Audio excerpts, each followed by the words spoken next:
Good evening, folks. I'm Knite Owl, and this is a Diginoid review.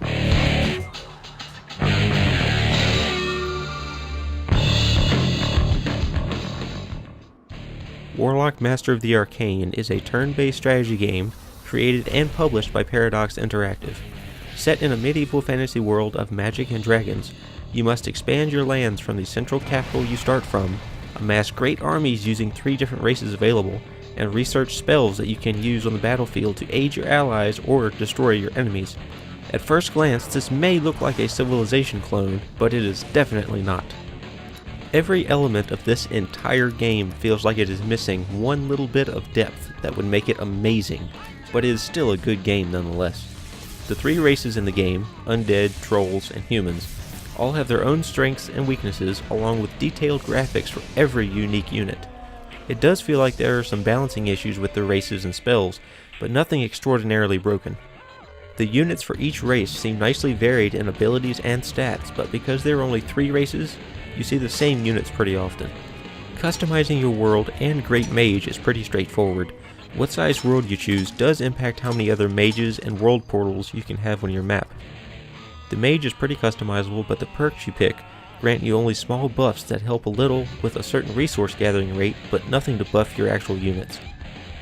The diplomacy part of this game is non-existent.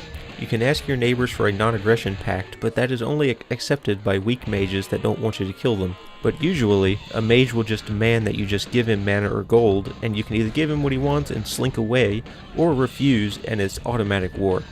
Since this game is based around combat, that's okay. It does the combat aspect very well. Moving your armies across the land and throwing spells just feels so satisfying. The naval combat, though, is not there.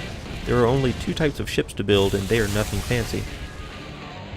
You will also receive quests from your advisor and gods.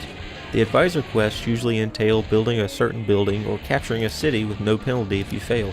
The gods quests usually make you defeat a unit that spawns near your cities to receive a new spell, a unit, and favor from the god to use its spells, but failing it makes you lose favor. Losing favor isn't really all that terrible, it just makes you unable to cast certain spells. The quest system has a lack of urgency to them that makes me not really care one way or another. If I lost enough favor from a god and he summoned a titan to attack me, then yeah, I would care a little more. Warlock Master of the Arcane is a great game. Hopefully more content can be added through expansions and DLCs to increase the depth just a little. The combat system is fun and polished, graphics look awesome, and the uniqueness of each of the spells and units give the game pretty high replayability. But the lack of more than 3 races, minimal naval combat, and next to no diplomacy is a little troublesome, but not that big of a deal for the cheap price. This game is highly recommended for anyone that likes the just one more turn genre. For more reviews and gaming news, head on over to diginoidgaming.com.